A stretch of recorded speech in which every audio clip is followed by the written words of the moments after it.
po mga kababayan ma'am sir, so this is Jam the Filipino channel pa rin po ang inyo pong lingkod. So today is August 25, 28, 2025.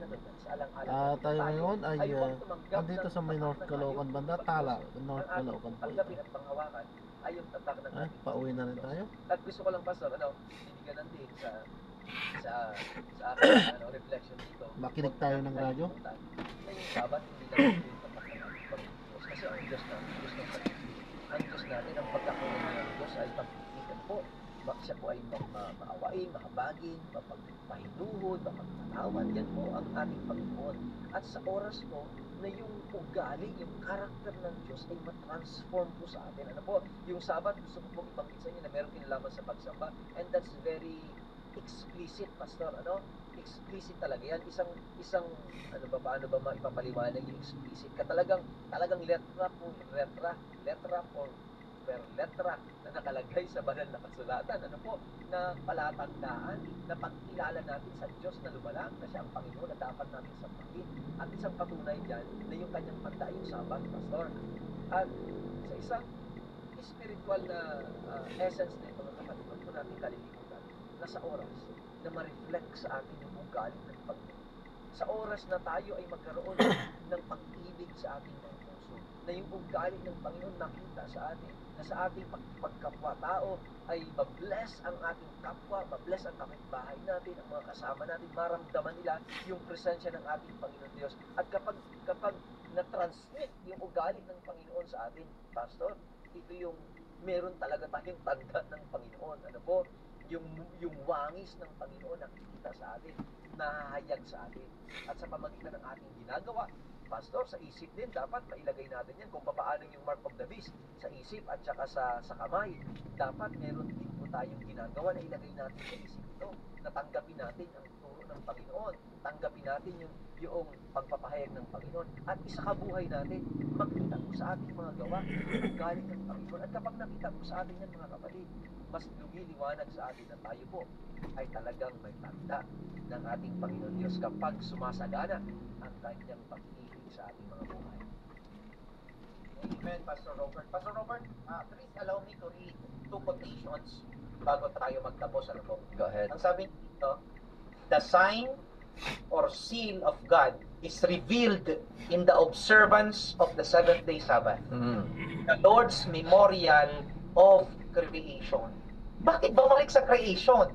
Kasi nga, pastor, ang gusto ni Satanas, ang gusto ng Diablo, ang hayop na tinutukoy dito ay at ang matandang ahas, the Diablo at Satanas, ang gusto niya ay kunin niya yung pagiging Diyos. Ang Diyos, ang creator lamang, mga kaibigan, gusto niya ito eh. Kaya sabi niya, ang sign daw nito, ng Sabbath na ito, ay upang ibalik tayo sa creator.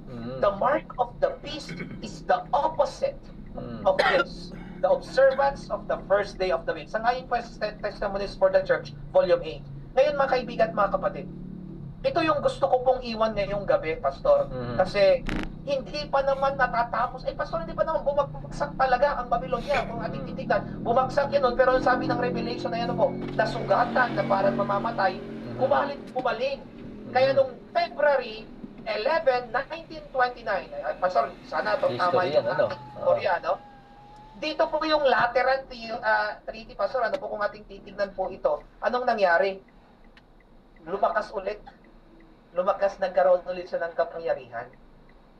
Nung bumalik yung kanyang kapangyarihan, pastor, anong nangyari? Siya po'y muling lumakas. At kasabi muling kinilala ng sanlibutan. Opo.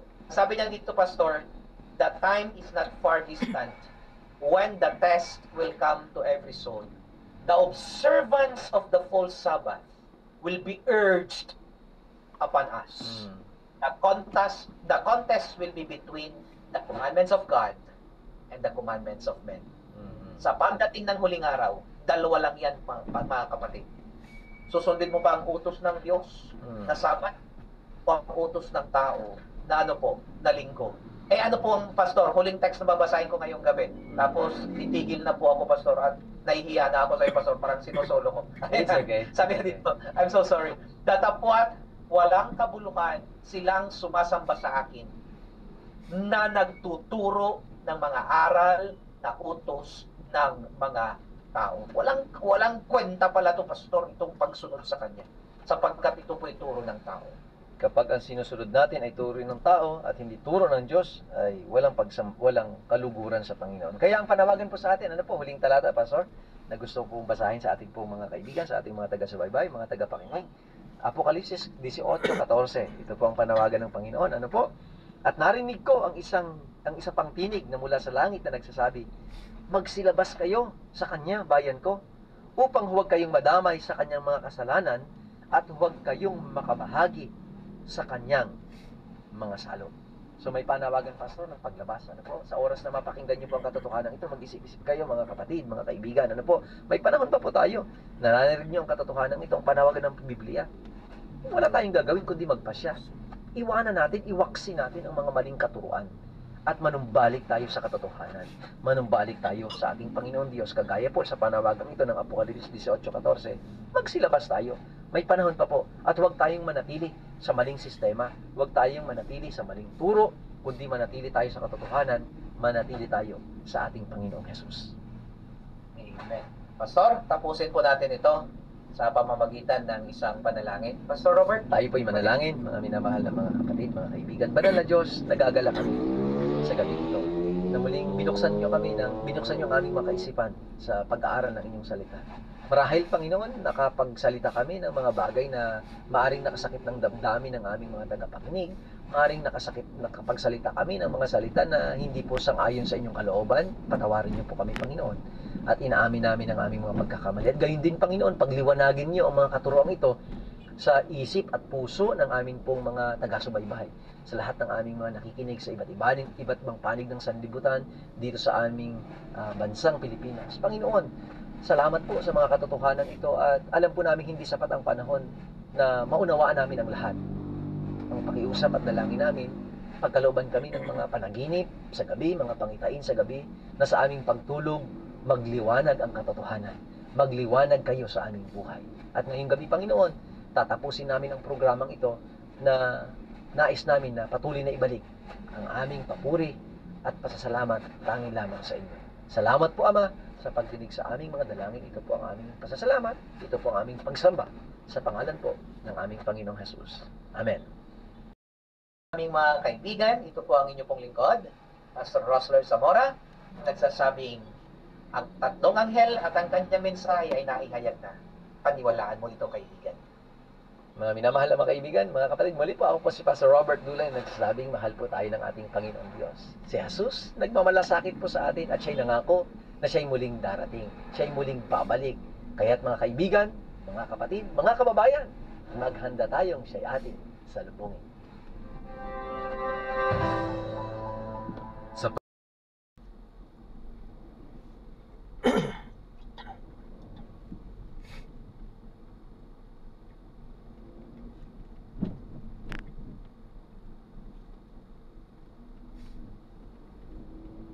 Kumaliwa sa Magnolia. Ako, lakas.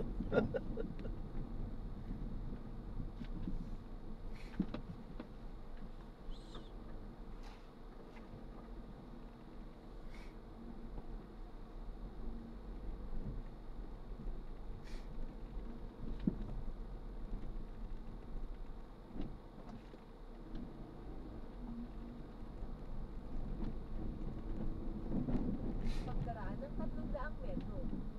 Kumaliwa sa ilang-ilang.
Kumaliwa sa ilang-ilang.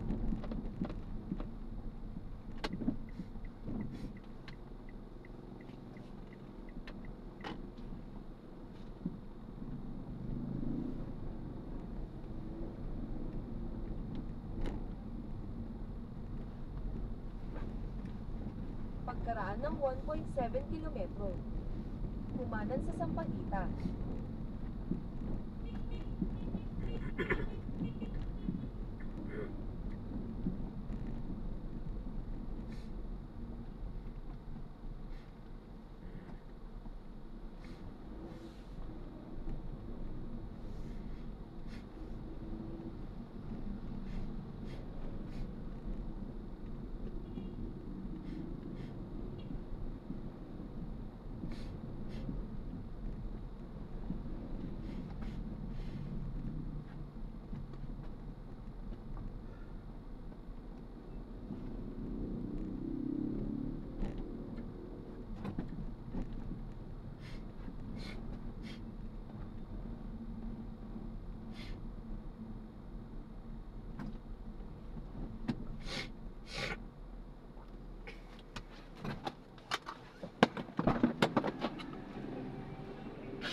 Pagkaraan ng 300 metro, kumanan.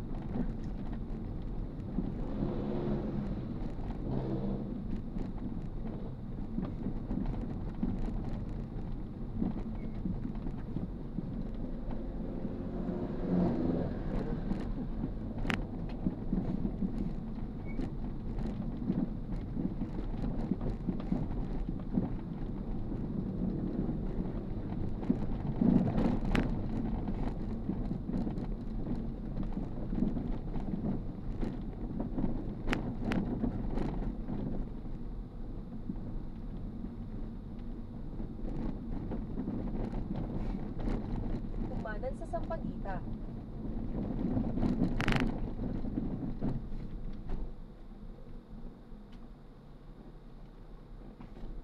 Pagkaraan ng 300 metro, kumanan.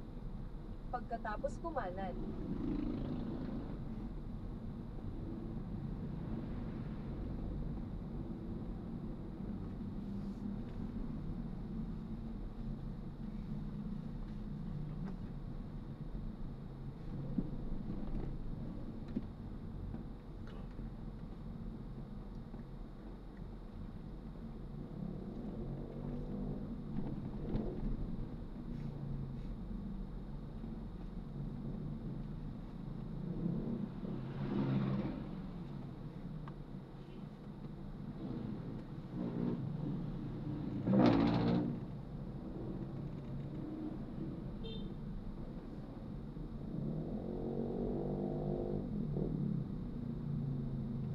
kumanan.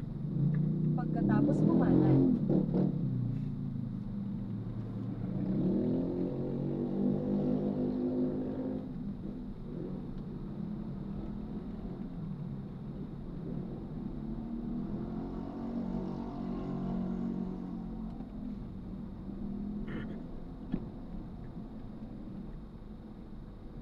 kumanan.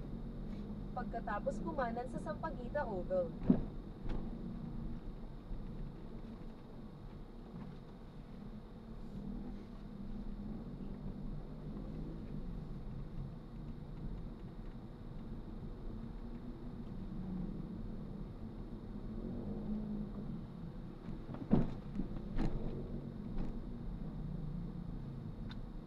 Kumanan sa Sampaguita Oval.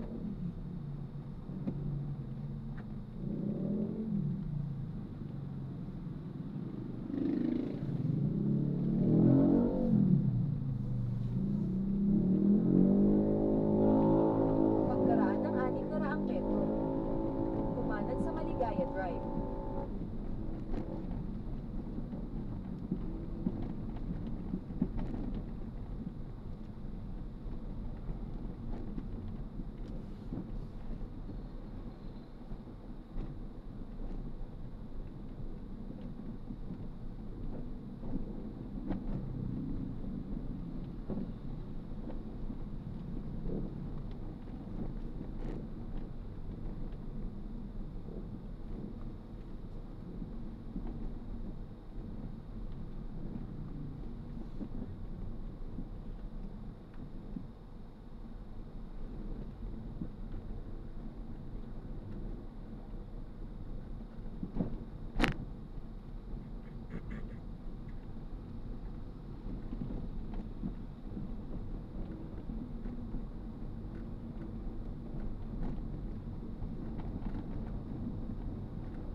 Pagkaraan ng 300 metro, kumanan.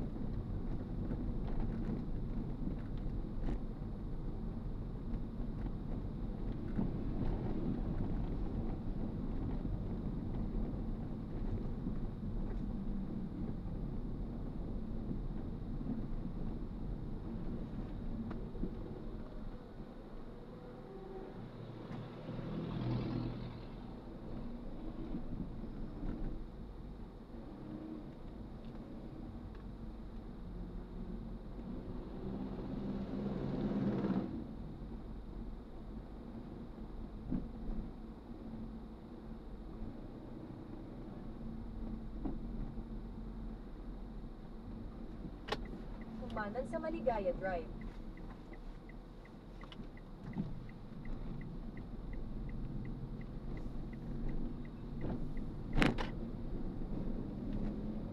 Pagkaraan ng 300 metro, kumanan sa 127 Quirino Highway.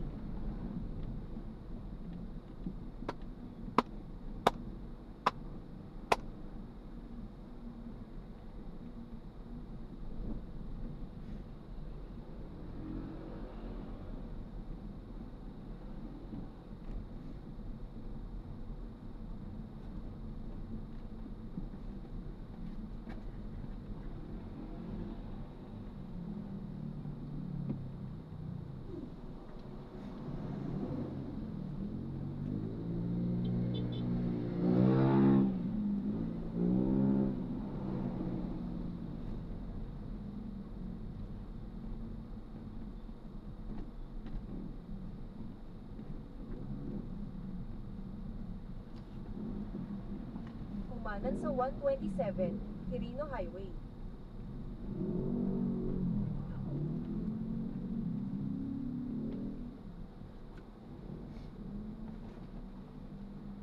Pagkaraan ng 300 metro, pumaliwa sa Belfast.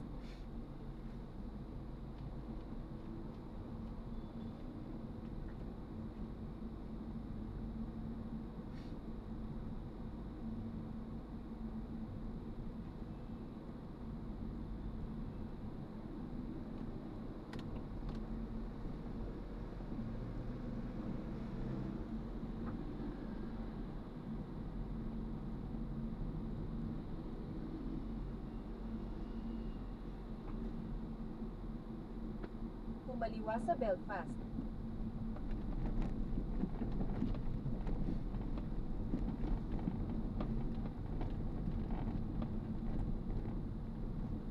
Pagkaraan ng 900 metro, kumanan sa Mindanao Avenue, West.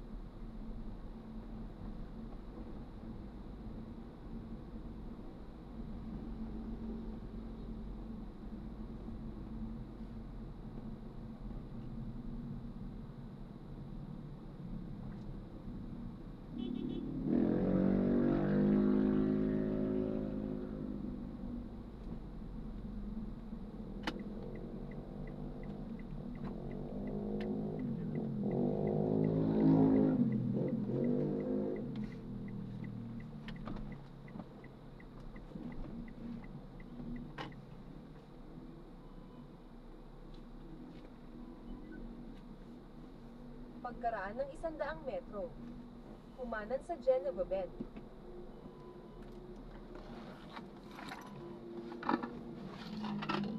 Gasolina muna tayo.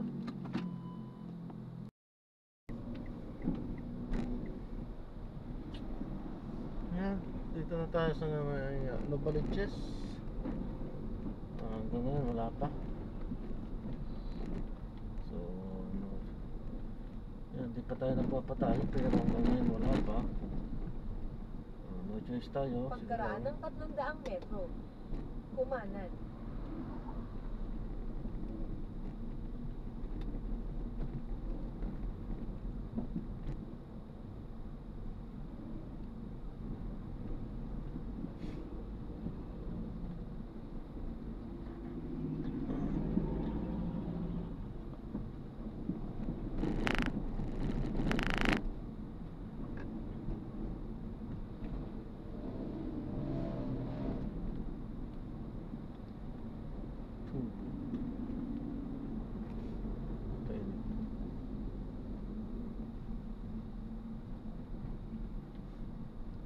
Kumanan sa Mindanao Avenue, West.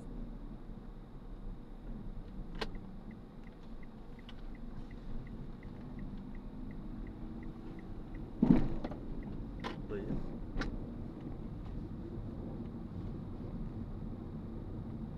Pagkaraan ng 800 metro, kumaliwa sa 170 Commonwealth Avenue, South.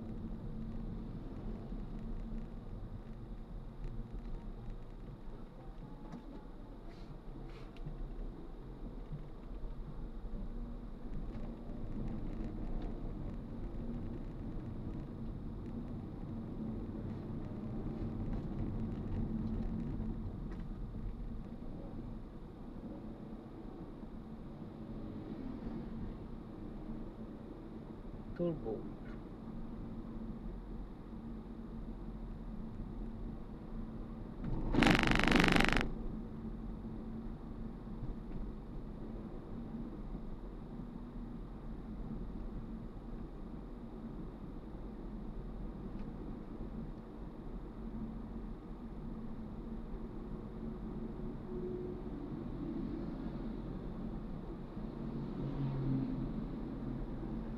Pagkaraan ng 300 metro. Gamitin ang dalawang daanan sa kaliwa upang pumaliwa sa 170 Commonwealth Avenue, South.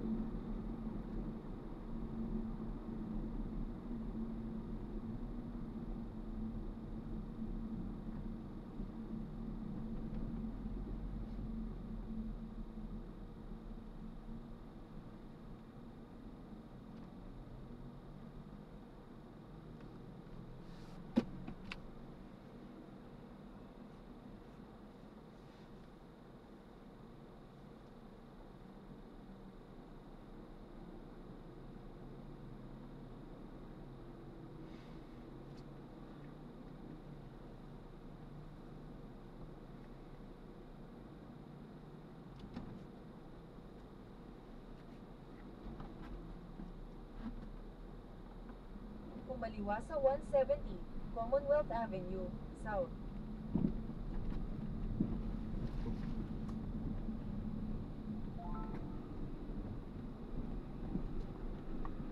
Continue for 500 meters, then turn right onto Mariposa Street. Ayan, so gagawa na po natin ng separate video Pagkaraan itong ng ating 3.9 susunod na kilometro. mission. Sa Paalam po. rotonda lumabas sa ikalawang exit sa 170 Commonwealth Avenue, South.